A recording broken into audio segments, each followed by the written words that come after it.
I came back to America on the day the war ended. But the first thing I did was not celebrate victory. It was not to find a bar or to meet my family, or to breathe the air of freedom I had dreamed about in the jungle. No. The very first thing I did was walk toward a small house, far from the cheering crowds, where a mother lived who had lost her only son in Vietnam. That single step toward her door was harder than any I had taken in the jungle. You see, people thought I returned home with nothing but scars and memories, but in truth I carried something heavier. In my pocket there was a small metal tag, his name pressed into it, his blood still staining its edge. That tag was more than steel. It was the weight of a promise. And that promise burned inside me. When I stepped off the transport plane, others shouted with joy. Some kissed the ground. Some fell into the arms of their loved ones. I stood still. My boots felt glued to the tarmac, my hands clenched so tightly that my nails dug into my palms. Everyone around me thought the war was finished. But for me it was still alive, beating inside my chest. Because I had come back and he had not. That is the truth of war no one tells you. You can bring back your body, but a part of your soul stays behind with those who never return. On that long bus ride toward her town, I sat by the window staring at the world I had left years before. America looked too clean, too bright, too alive. Billboards shouted about cars and sodas, children laughed in their yards, women walked freely in dresses without fear of gunfire. It was as if I had stepped onto another planet. And yet, in my mind, I still smelled gunpowder. I still heard the scream of helicopters cutting the sky. I still saw him, throwing himself over the grenade before I even had time to shout his name. That moment replayed endlessly, like a cruel film that never stopped rolling. He saved me. Without hesitation, without fear. And in doing so, he gave me a burden no man should have to carry, the burden of living in his place. The bus stopped with a hiss and my heart beat like a war drum. My hands trembled as I stepped down. The streets were quiet, the kind of quiet I had forgotten existed. Every house looked peaceful, each garden cared for. I wanted to run away, to vanish, but my promise pulled me forward. I found her house. A small one, paint a little faded, but flowers blooming in front as if they guarded something sacred. I stood at the gate for a long time. My boots felt heavier than they ever had in Vietnam. My hand hovered above the door, frozen. How do you tell a mother her son is gone? How do you return to her the only thing left of him, a blood-stained tag, and expect her to keep breathing after that? When I finally knocked, the door creaked open. She appeared. An older woman, her hair streaked with gray, her eyes sharp yet unbearably tired. She saw me in uniform and I saw recognition flash in her gaze. Mothers know. She didn't need words to understand. I could not speak. My throat was dry, my chest too tight. All I could do was reach into my pocket, pull out the tag and place it in her trembling hands. Her fingers closed around it slowly. She looked down. The moment she read the name, her body shuddered. No scream. No loud cry. Just a quiet collapse into grief, tears falling onto the tag as though she could wash it clean with her sorrow. And in that silence, I felt the weight of my debt heavier than ever. I broke down.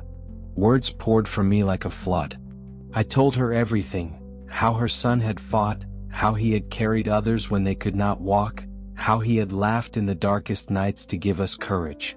I told her he was not just a soldier but a brother to us all. And finally, I told her how he had died, not with fear, not alone, but with bravery that saved another man's life, mine. Her tears flowed, yet she never looked away. Every word cut deeper, but she needed to hear it. She needed to know her son's death was not meaningless. When my voice broke and silence filled the room, she lifted her head. Her eyes met mine, glistening. And she whispered, "You came home, because of him." I nodded, unable to stop my own tears. "Yes," I said, barely able to breathe. "I came home because of your son." Then her hand reached out, gentle, trembling, and touched my face. "Then you are my son now too." That was the moment my war truly ended.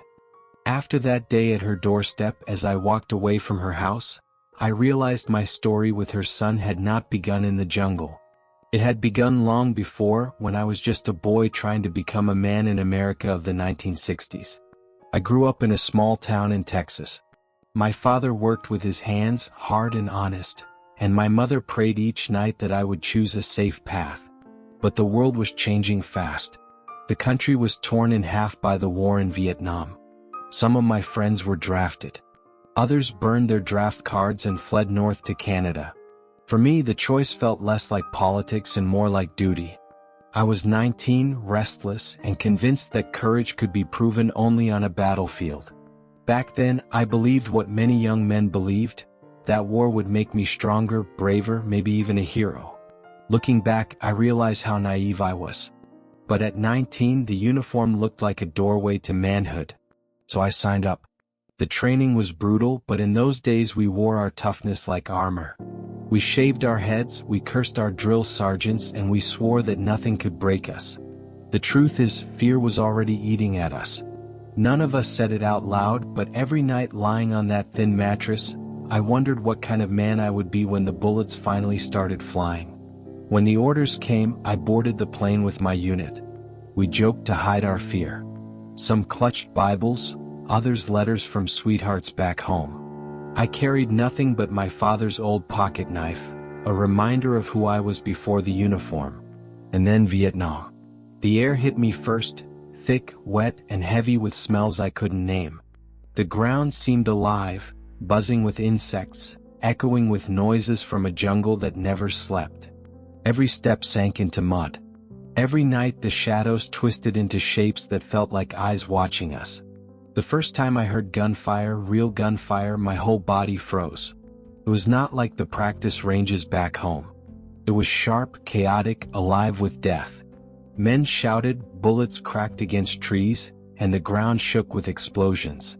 I remember pressing my face into the dirt, my heart hammering so hard I thought it would burst through my chest.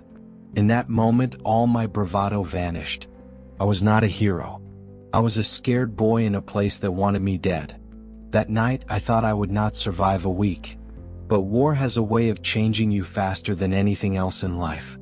By the second week, I was moving through the jungle like it was an extension of my own body. Fear never left me, but it became part of me like the rifle slung across my shoulder. And that was when I met him. He was assigned to the same squad. At first glance, he didn't look like much. Lean, quiet, with sharp eyes that seemed older than the rest of us. He had a crooked grin, the kind of smile that showed up when you least expected it, like sunlight breaking through clouds. The first words he ever said to me were simple: "Stick close. You'll live longer." I laughed nervously, but he wasn't joking. From the very first patrol, I realized he carried himself differently. He didn't panic when the gunfire started. He didn't waste words. He watched, he listened, and when he spoke, the rest of us paid attention. One night, while we were on guard duty together, he offered me half a cigarette. We sat there in silence, the jungle humming around us, the stars faint above the canopy. Finally he said, "Fear never leaves you. Don't try to kill it. Just let it sit beside you and keep moving." That was the kind of wisdom he carried. Not from books, not from speeches, but from living each moment like it could be his last. From that night forward, we were no longer strangers. We became brothers. And in war, that bond means everything. From the moment we shared that cigarette under the watch of the jungle, he and I became bound in a way that only war can forge. We were not just soldiers in the same squad, we were lifelines for each other. Day after day, patrol after patrol, the jungle pressed in on us like a living beast. The air was so thick you could drink it, and the mud clung to our boots until each step felt like dragging chains. We learned to walk in silence, to let our eyes and hands speak where our mouths could not. He always walked just a few steps ahead of me, and I found comfort in the back of his shoulders, moving steady, never rushing, never faltering. We shared everything. Cigarettes were traded like gold, a single drag passed back and forth in the shadows of the treeline. Canned rations were split in half, one of us chewing slowly while the other kept watch. Letters from home were read aloud in whispers, our voices trembling not from fear of the enemy but from the weight of missing a world that felt farther away each day. One night, after we'd made camp on a ridge overlooking a valley, he handed me half of his last chocolate bar. I asked him why he didn't keep it for himself. He smiled that crooked smile and said, "Because it tastes better when you share it." It was such a small thing, but in the middle of war, kindness tasted like salvation. The jungle tested us constantly. There were days when the heat itself felt like an enemy, wrapping around us until our lungs ached. There were nights when the darkness pressed so close I could swear I felt it breathing against my skin. But through it all, I knew that if I stumbled he would be there. And if he fell I would be there. Once, during a long march near Pleiku, the squad stumbled into an ambush. Gunfire cracked from the tree line, the sound ripping apart the silence. We dove for cover, dirt spraying into our eyes, bullets snapping branches overhead. I remember fumbling for my rifle, heart pounding, when suddenly a hand yanked me down just before a burst chewed through the space where my head had been. It was him. He didn't say a word, he just gave me a quick nod as if to say, "I've got you." That night, after the firefight ended and we limped back to camp, I sat staring at the stars through the canopy. My hands were still shaking and I could barely light a match. He leaned over, lit the cigarette for me and said quietly, "In the middle of the jungle, sometimes a nod is enough to understand that you still have another day to live." That line has never left me. In war, words often failed. But that nod, silent, steady, was everything. There were other times, other close calls. A mine buried shallow that he spotted just before my boot came down. A sniper's glint that he pointed out a second before I raised my head. Each time, his calm presence stood between me and death. He never bragged about it, never acted like a hero. He simply carried on as if keeping me alive was as natural as breathing. And I tried to do the same for him. In firefights, when bullets tore through the air, I found myself watching his back more than my own. It wasn't orders or duty, it was something deeper. In that jungle, survival was not about medals or glory. It was about the man beside you. One rainy afternoon, we were pinned down by mortar fire near the Cambodian border. The ground shook, mud splashing against our faces, trees splintering all around us. I could hear men screaming, calling for medics. I pressed myself flat into the muck, terrified to move. Then I felt a hand on my shoulder. He was lying beside me, calm as ever, his eyes steady. "Breathe," he whispered. Just that one word. Breathe. And somehow I did. When the shelling stopped and silence fell, I realized that my lungs had kept going because his voice told them to. That was the kind of soldier he was. Not just a fighter but a shield, a reminder that even in the heart of hell you could still be human. The longer we stayed in Vietnam, the more I realized that the war wasn't measured in days or weeks. It was measured in moments of survival. Each dawn we woke up was another victory, each night we made it back to camp was another miracle. And in so many of those moments, it was him who pulled me through. There was a patrol deep in the Central Highlands when the rain came down so heavy it felt like the sky itself was drowning us. The trail turned into a river of mud, sucking at our boots, dragging us down. I slipped, nearly lost my footing on a steep slope, and before I could tumble, his hand shot out and caught me. He hauled me back up with a grunt, rain streaming down his face, and shouted over the storm, "Keep moving. The jungle only eats the ones who stop." He was always like that, steady, unshaken, as though he carried enough strength for both of us. One evening after a long march, we sat side by side cleaning our rifles. Around us, the squad was quiet, too exhausted to speak. He pulled a folded letter from his pocket, smoothed it with care, and handed it to me. "Read it," he said, smiling faintly. It was from his mother. Simple words, written in shaky handwriting, telling him to eat well, to stay warm, to come home safe. He didn't read it aloud himself, maybe because hearing her voice through my lips made it feel more real. When I finished, he nodded and said, "That's why I fight. Not for medals. Not for politics. just for her. Those words struck me harder than any bullet ever could. They reminded me that behind every uniform, behind every rifle, there was a son, a brother, a boy who belonged to someone waiting back home. There were nights when the fear was too much for me to hide. I'd lie awake, staring at the dark, imagining the next firefight, the next ambush. Once I whispered to him, "Do you ever think we won't make it back?" He didn't answer right away. Then he said, "Out here, survival isn't about tomorrow. It's about the man beside you today." That was who he was. He never made promises about the future. He only promised that as long as he was breathing, I wouldn't face the jungle alone. I remember one particular night, during an ambush near Quang Tri. Gunfire erupted from the tree line and chaos swallowed us. Tracers lit up the darkness, men shouting orders, grenades exploding. I froze for a second, disoriented, until I felt him grab my collar and drag me into a ditch. "Stay low," he barked, covering me with his own body as dirt and shrapnel rained down. My ears rang for hours after, but I was alive. Alive because he had thrown himself between me and death without hesitation. Afterward, sitting in the mud, I tried to thank him. He just smirked, lit a cigarette and said, "Don't thank me yet. We've still got a long way to go." That was the rhythm of our days. Fear.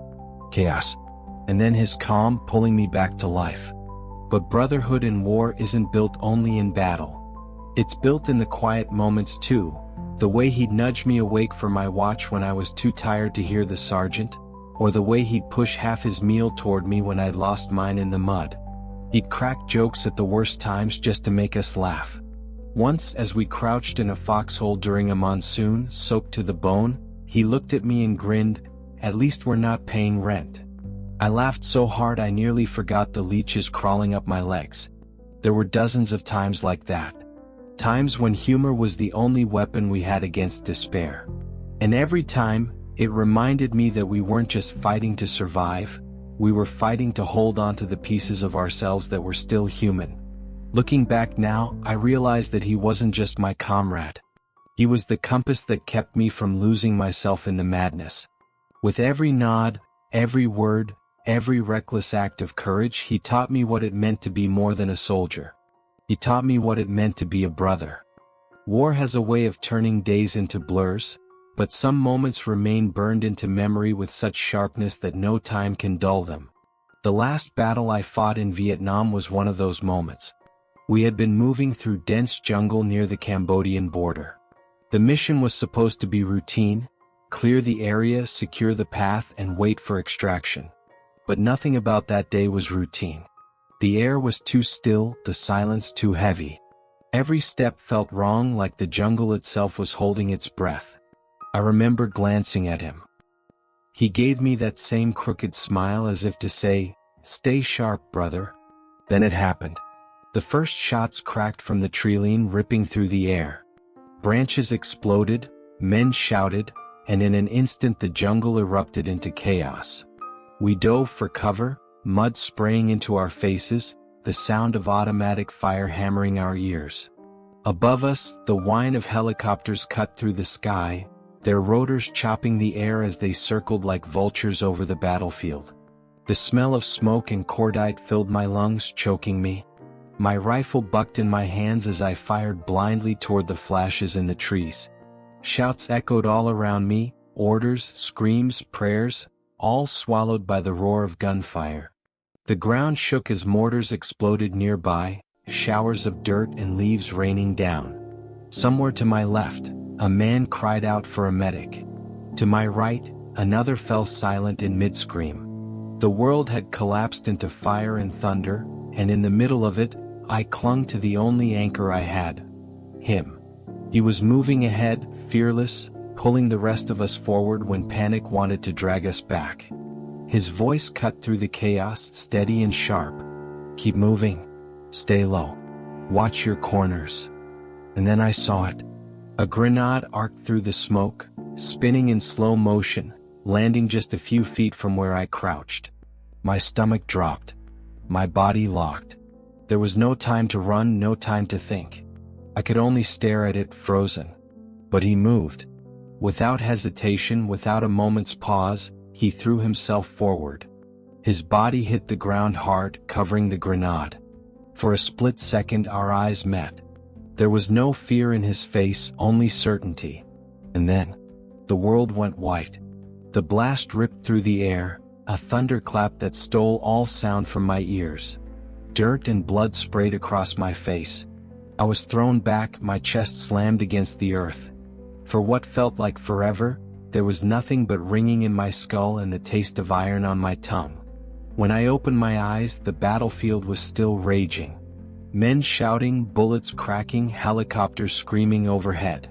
But the space where he had been was silent. Smoke curled up from the ground, and all that remained was a torn patch of earth, and the shape of the man who had given his life for mine. I scrambled toward him, my hands shaking, my throat raw from a scream I don't even remember making. The grenade had done its work. There was no saving him. Beside him lay the small, bloodied tag from his neck. I picked it up with trembling fingers, the metal still warm, sticky with his blood. That piece of steel, that little tag, was all I had left of him. I clutched it so tightly it cut into my skin. My vision blurred, my breath came in ragged gasps. Around me the fight raged on, but inside me there was only silence.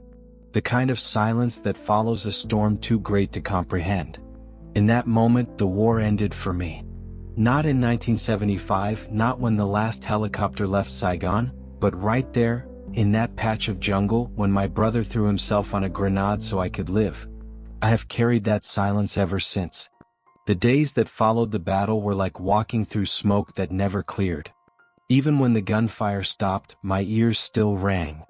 Even when the ground lay still, my body kept bracing for the next blast. And even when I looked around and saw the war winding down, my heart refused to believe it was over. They said the war had ended. They said we were going home. But inside me the jungle still roared. Our unit was pulled back and the process of withdrawal began. Helicopters thundered over us day and night, ferrying men, supplies, and memories away from the land that had swallowed so many. The camps shrank each day as tents came down and equipment was packed. Soldiers who once carried themselves with fire in their eyes now moved like shadows, worn thin by years of fighting. Everywhere I looked, I saw ghosts. Not the kind that float through the night, but the kind that sit heavy in your chest. A helmet left on a cot. A name carved into a rifle stock. A pair of boots with no feet left to fill them. I carried my own ghost in my pocket. His dog tag, blood still dried along the edges. It was more than steel, it was a promise. In those final days, when the sky burned red with the last flares of the war, I kept whispering to myself, "You will find his mother. You will tell her he died like a hero." But the truth is, I did not feel like a survivor.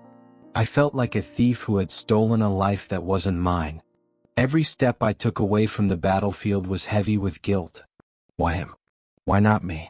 That question followed me like a shadow I could never outrun. The withdrawal itself was chaos. Helicopters lifting men by the hundreds, gunfire still echoing in the distance, villages abandoned and burning. I remember standing on the tarmac of an airfield, my duffel bag slung over my shoulder, watching the horizon blur with smoke. Around me, soldiers tried to joke, tried to smile, but their eyes betrayed them. None of us knew how to leave the war behind. None of us knew if we ever could. As the rotor wash blasted against my face, I thought of him. Of the way he had smiled, the way he had thrown himself on that grenade. That image lived behind my eyes, sharper than any bullet wound.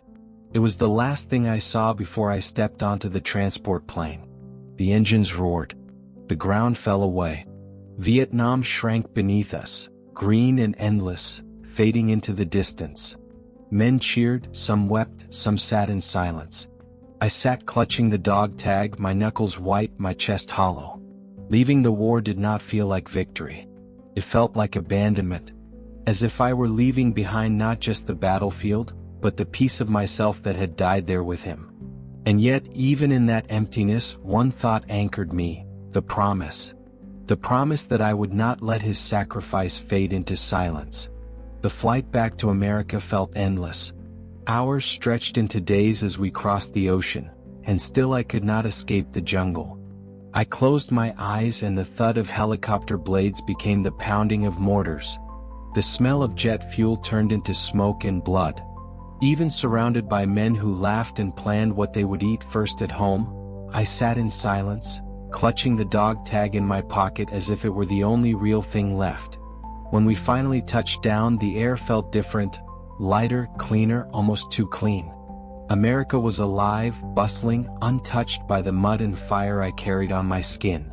Families waved banners, women clutched flowers, music blared from radios. To them, the war was something distant, already past. To me, it was carved into every breath. I stepped off the plane, but I did not feel like I was home. I felt like a stranger in my own land. Some men kissed the ground. Others ran into the arms of wives and children.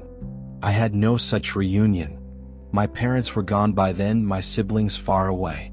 All I had was a duffel bag, a uniform soaked in memories, and the weight of a promise. The world expected us to celebrate, to move on, to fold the war neatly away like an old uniform. But I could not. Nights were the hardest. I would wake drenched in sweat, hearing the blast of that grenade again, seeing his face in the final instant. By day, I walked streets lined with neon signs and grocery stores, yet every shadow seemed to hide an ambush, every loud noise sent my body diving for cover. The war was over, but inside me it was alive, clawing at me from the dark.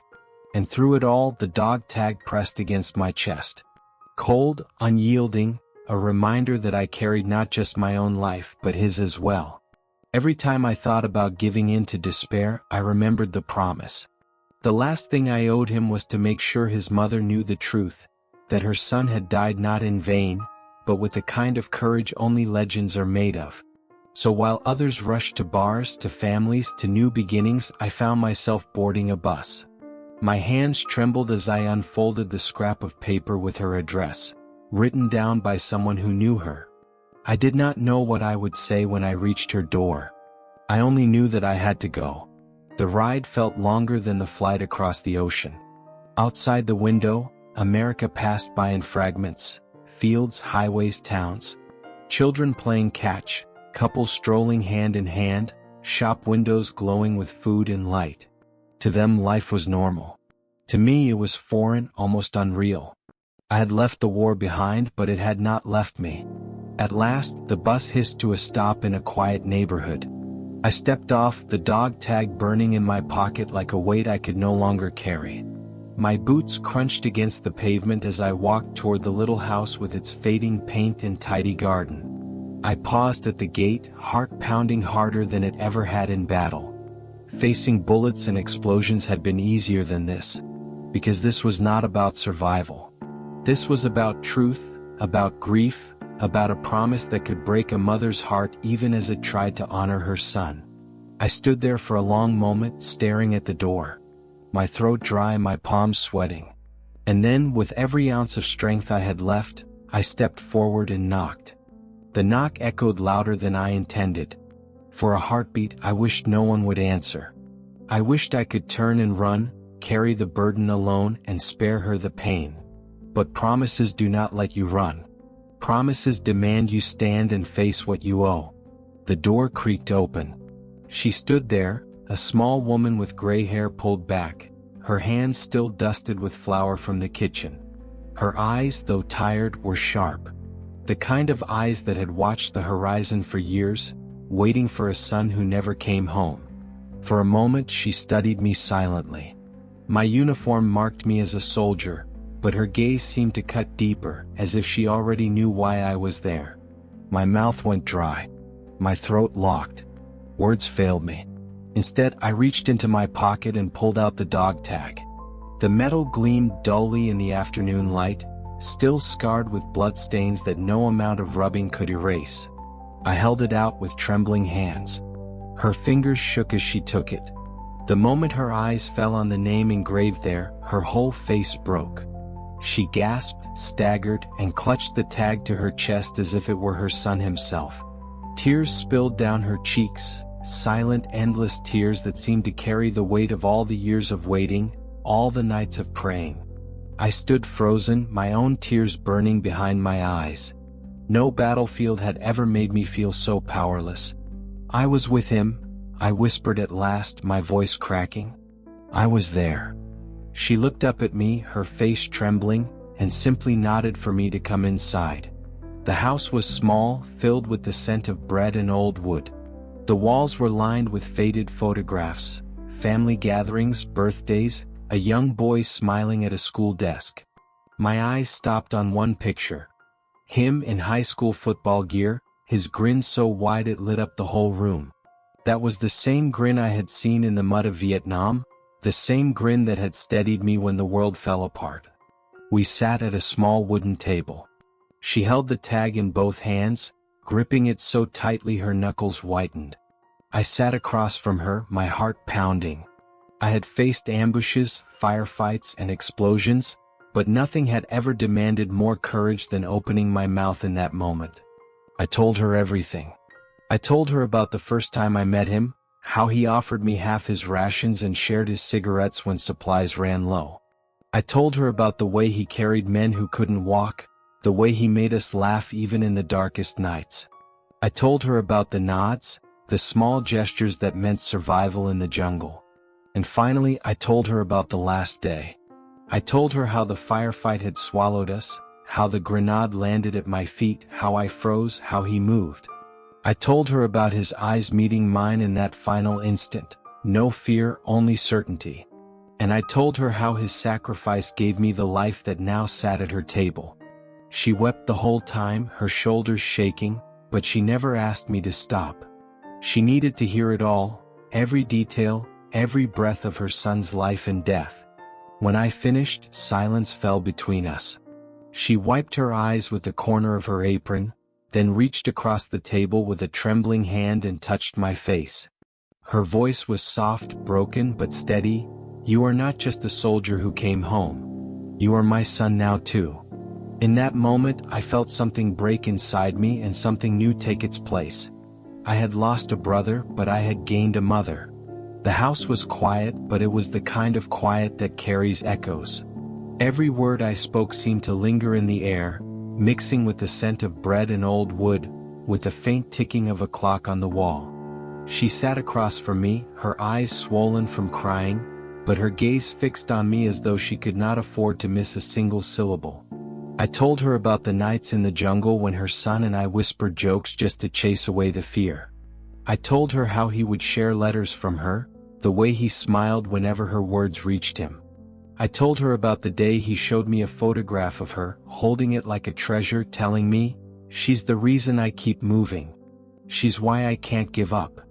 Her lips trembled at that, and she pressed the dog tag harder against her chest, rocking gently in her chair as if cradling a memory. I went on. I told her about the endless marches, the rain that seemed to fall forever, the mud that swallowed our boots, the mosquitoes that swarmed us.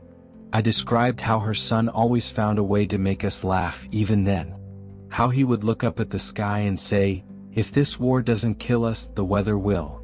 And somehow, in that misery, we found the strength to keep going. She listened, tears sliding silently down her cheeks, nodding at every word as if she had been there herself. Finally, I spoke of the last night before the battle. I told her how we sat together, sharing what little food we had left, and how he had spoken of her again. He had said, "If I don't make it back, promise me you'll find her. Promise me you'll tell her I wasn't afraid." When those words left my mouth, she broke. Her hands covered her face, her shoulders shook with sobs that seemed to tear through years of silence. I reached across the table, touched her hand gently and whispered, "I promised him. That's why I'm here." Her hands dropped and her eyes met mine, red, wet, but filled with a strength I didn't expect. "And you kept that promise," she said softly. "That means I didn't lose him completely. Because through you, I still have a piece of him." The weight in my chest shifted. For so long I had carried his death like a stone pressing me into the ground. But in her words there was something else, a lifting, a grace I had not allowed myself to feel. We sat there for hours. I told her everything, the patrols, the firefights, the moments of terror, the fleeting joys. She asked questions, her voice trembling. Did he suffer? Did he know fear? Did he ever talk about home? And I answered each one as honestly as I could. No, he didn't suffer, I told her. It was over in an instant. And no, he wasn't afraid. Not for himself. The only fear he carried was for the men beside him. For me. Her tears flowed again, but she smiled through them, a small, broken smile that still carried warmth. By the time the clock struck midnight, the house felt different. Not heavier, but lighter. As though speaking his story aloud had eased the silence that had haunted those walls for years. She no longer clutched the dog tag like it was all she had. Now she held it gently, as though it was no longer just a reminder of loss but of love. When I rose to leave, she stopped me. Her frail hand caught mine, and her voice trembled but carried strength. Bakong mat kan, bakoda memoti nuoi kan nua, la kan. Those words sank into me deeper than any medal, any salute, any honor could. In that moment I was not just a soldier who had survived. I was her son.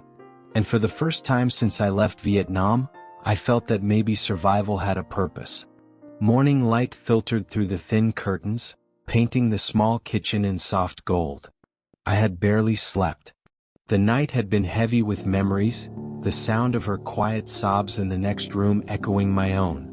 But when I stepped out to join her at the table, I found her already awake, her hands folded around a cup of coffee, the dog tag resting in front of her like a sacred relic. She looked up at me, her eyes tired but calmer than the night before. I dreamed of him, she said softly. He was smiling. I nodded, unable to trust my own voice. She poured me a cup of coffee, her hands steady now, as if sharing this simple act gave her purpose.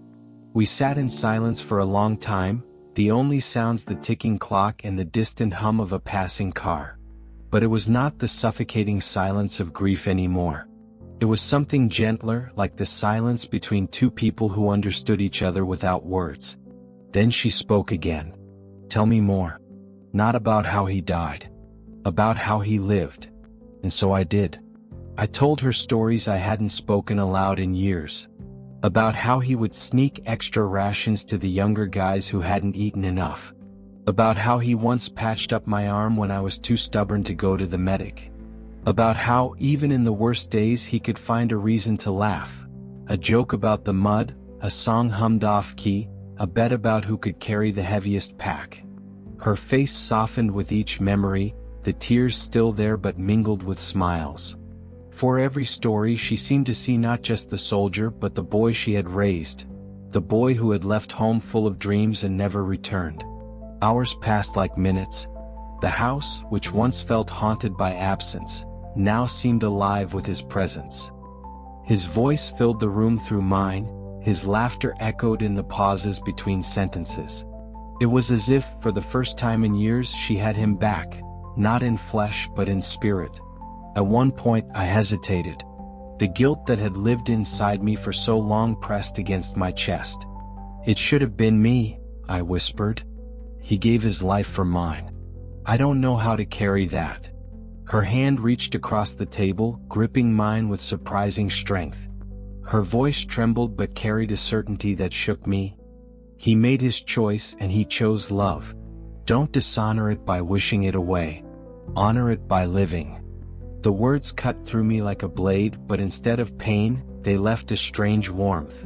For so long I had seen his sacrifice as a wound, something that chained me to the past. But in her voice, it became something else. A gift given freely, demanding not guilt but life. The sun shifted higher and the kitchen grew brighter. When I rose to leave, she stood as well. We walked to the door together, and just before I stepped out, she touched my arm. You'll come back, she said. It wasn't a question. It was a certainty. I looked at her, this woman who had lost a son, and yet in her grief had given me a a family, a reason to keep breathing. And I answered with the only words that felt true. Yes, ma'am. I'll come back. Because you are my mother now. Her eyes shone, and in that instant the bond was sealed. Not by blood, but by sacrifice, by memory, by love born from the ashes of war. I stepped out into the daylight, the world still heavy with scars, but for the first time I felt something like hope. After that first meeting, I returned often. At first, it was out of duty, a sense of responsibility to keep my promise alive. But soon it became something far deeper. Her home, once haunted by silence, grew to feel like a place of belonging for me. Every visit, she would set an extra plate on the table as if she had always expected me. Sometimes she would cook meals that her son had loved, and while we ate, she would ask me to tell another story. Stories of the jungle, of the camaraderie, of the little jokes that soldiers used to keep themselves sane. I gave her those memories piece by piece, and in return she gave me something I didn't know I still needed, a mother's care. She worried over me in ways I had forgotten mothers could. She noticed when I lost weight, scolded me when I smoked too much, pressed money into my hand when I tried to refuse. "Don't argue with me," she'd say, her eyes narrowing with the same authority my own mother once had. For a man who had returned from war hollowed out, carrying guilt like a second skin, those small gestures stitched me back together. I had lost a brother in the mud of Vietnam, but in his place, I had gained a mother who refused to let me carry my burden alone. There were nights when the nightmares came, dragging me back into the jungle. I would wake drenched in sweat, shaking, my heart pounding as though the war had never ended. In those moments I sometimes called her. She would answer, her voice steady, and remind me to breathe. She would pray aloud, soft words flowing through the receiver, until my trembling stilled. One evening, I confessed my darkest fear to her, that I felt unworthy of living, that I believed I had stolen the life meant for her son. She reached across the table, gripped my hand, and said words that anchored me. "If you carry his life with yours, then he still lives. Through you, my son is not gone." From then on, I stopped thinking of myself as a thief. I began to think of myself as a vessel, carrying two souls forward. Mine and his.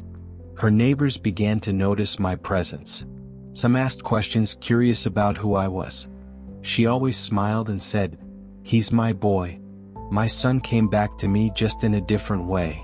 And no one ever doubted her. For years that bond deepened. Holidays, birthdays, even the quiet ordinary days, I was there. She was there. Together we built something that war had tried to destroy but could not: family. The years unfolded slowly, marked not by grand events but by the quiet rhythm of daily life.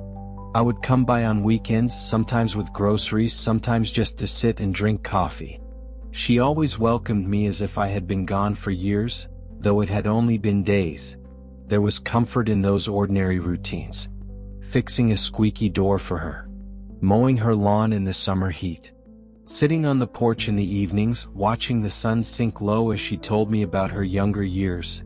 The depression, the war that had taken her husband, the sacrifices she had made to raise her son alone.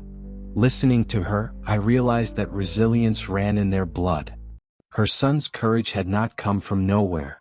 It was born from her strength. Sometimes she would ask me to drive her to church on Sundays. I would sit beside her in the wooden pews, listening as hymns filled the air. She prayed with quiet dignity, always ending with a whispered name, her son's. And when the service was over, she would introduce me to the others, not as a visitor, not as a friend, but simply as my boy. Each time she said it, something in me healed a little more.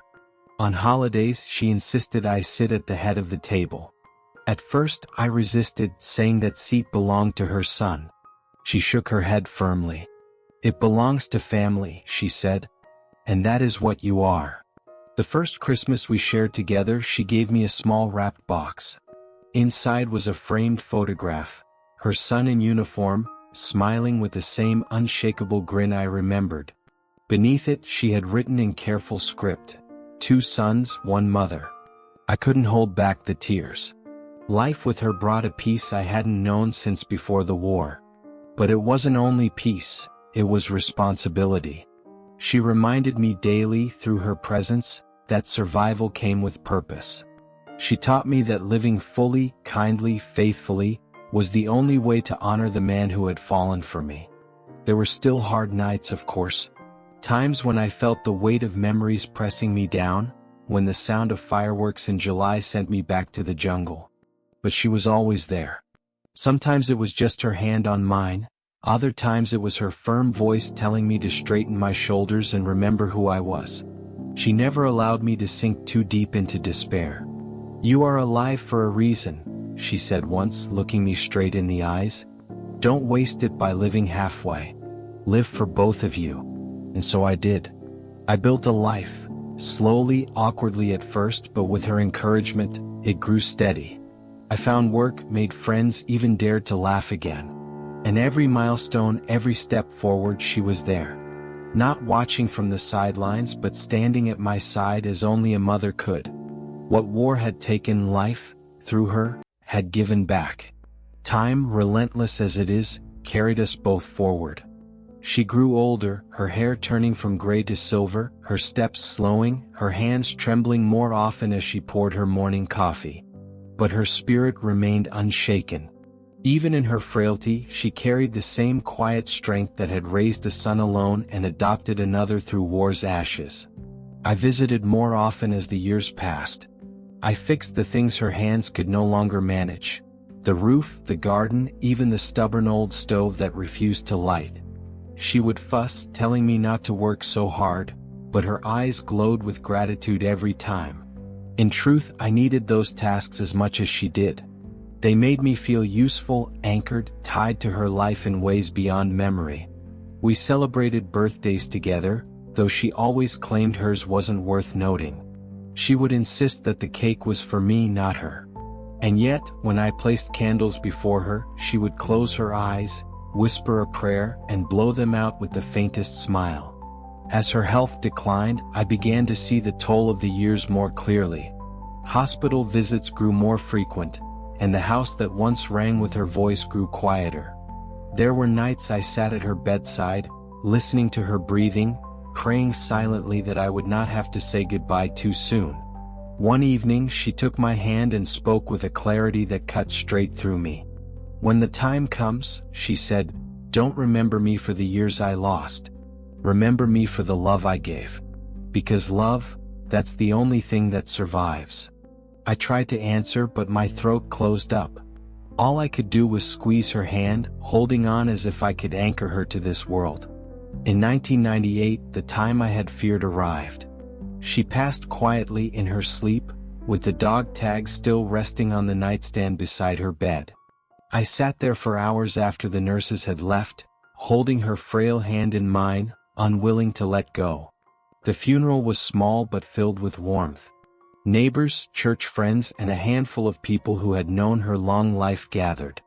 When it came time to speak, I stood before them, my voice trembling but certain. "She gave me something no war, no government, no medal ever could," I said.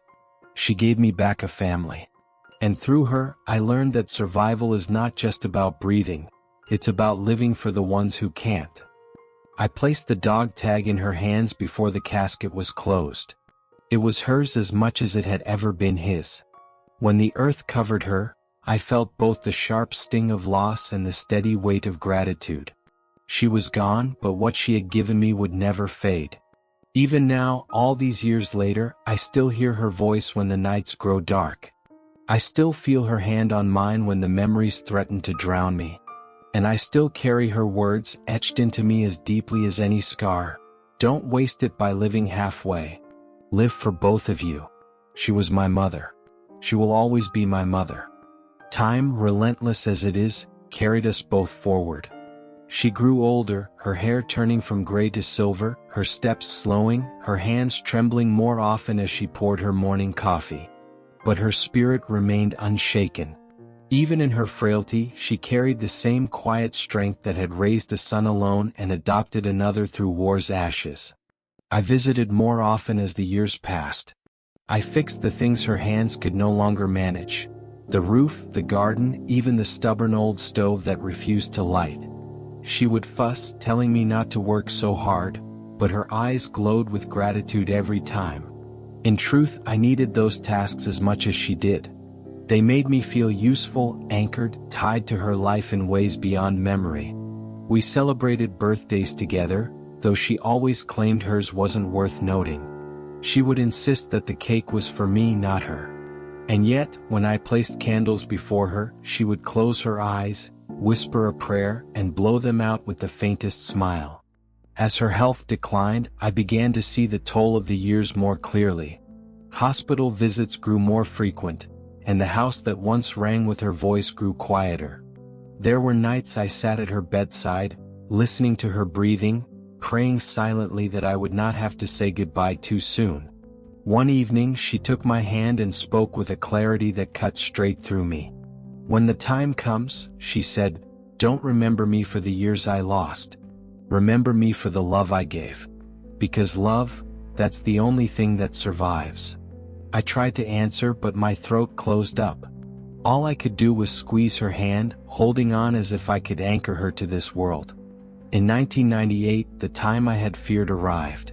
She passed quietly in her sleep, with the dog tag still resting on the nightstand beside her bed. I sat there for hours after the nurses had left, holding her frail hand in mine, unwilling to let go. The funeral was small but filled with warmth. Neighbors, church friends, and a handful of people who had known her long life gathered. When it came time to speak, I stood before them, my voice trembling but certain. "She gave me something no war, no government, no medal ever could," I said. "She gave me back a family.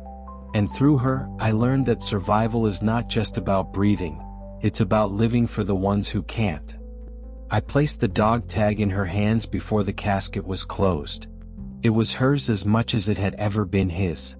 When the earth covered her, I felt both the sharp sting of loss and the steady weight of gratitude. She was gone, but what she had given me would never fade. Even now, all these years later, I still hear her voice when the nights grow dark. I still feel her hand on mine when the memories threaten to drown me. And I still carry her words etched into me as deeply as any scar. "Don't waste it by living halfway. Live for both of you." She was my mother. She will always be my mother. And that is how I carried on, through his sacrifice, through her love, and through the years that followed. But now I'd like to hear from you. What do you feel when you listen to stories like this? Share your thoughts below. If this story means something to you, give it a like, share it with someone who should hear it, and subscribe so these memories will never fade.